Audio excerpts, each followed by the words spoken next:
Hey there, it's Renee from Screencastify. Have you ever wanted to beef up your classroom library, but don't have the financial resources, or are you out of room for books?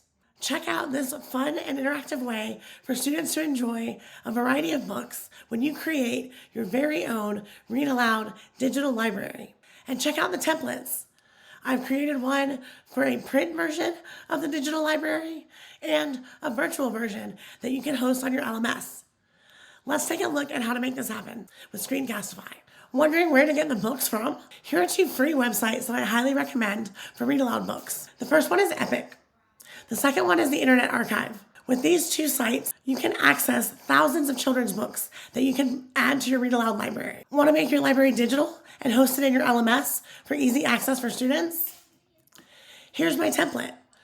Simply add a picture of the book cover to the books on the bookshelves, and then link your Screencastify Read Aloud video directly to the picture. The students can access this in their LMS so that they can listen to a book anytime and anywhere. Would you rather create a printable version? I've got you covered there too. Add a picture of the cover of the book, and then create a QR code for your Screencastify video and add that to the book cover.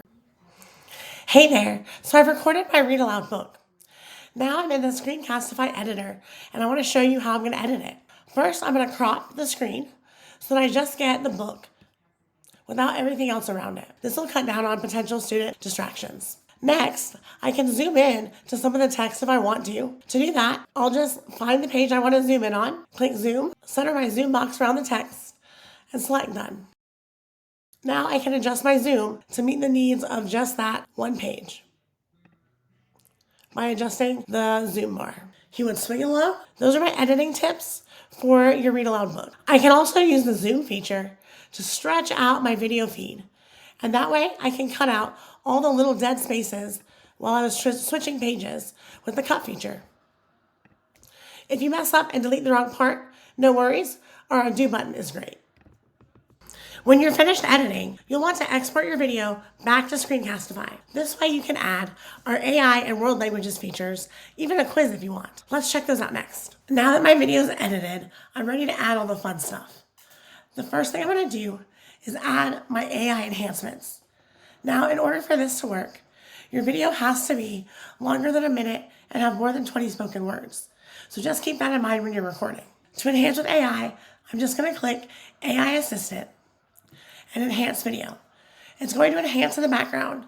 You don't have to wait for it. We'll send you an email when it's done. So you can go take a break, grab some coffee, do whatever you need to do, and we'll let you know when your video has been enhanced. The enhancement is going to add a title to your video, add a description, enable captions, and allow for AI quiz questions. But as is the rule with AI, please make sure you double check it to ensure its accuracy and that it doesn't have any bias within it. I don't like this title, so I'm going to change it back to the original title.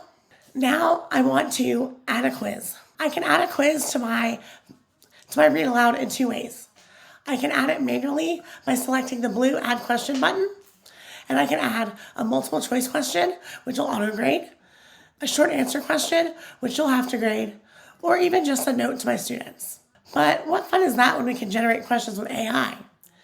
To do that, I'm going to click the purple Generate Questions button. Please make sure you enhance with AI before you make your quiz, or you won't be able to use the Generate Questions button with AI. It's given me a variety of short answer questions and multiple choice questions. I can add them individually by selecting the purple Add button, or remove them from the group by selecting Remove. If I like all of them, I can click Add All at the bottom of the screen. One thing that's important, go into your questions and double check that they are asked at the correct timestamp. If for some reason they are asked at the wrong timestamp in the video, select Edit and then come over and drag your video progress button to the correct timestamp. It'll adjust in the question and you can easily save it. All of the questions are fully editable, so you can change any questions, answers, timestamps, etc. as you need to. Another important thing, when you're finished with your questions, go to Settings. Here, you can turn on Prevent Skipping, which will ensure that students watch the whole video and cannot skip ahead or go ahead without answering any quiz questions. I'm going to go back to my video on the My Videos page. Now I want to add some AI voiceover languages for my English language learners in my classroom. I find the easiest way to do that is to go to preview. Here it'll show you your quiz questions as well as the transcript for the video. The transcript is one of our new features if you haven't seen it yet. The first thing I'm going to do is download the closed captions in the languages I need for my students. To do that, I'm going to select captions and translations, then select languages.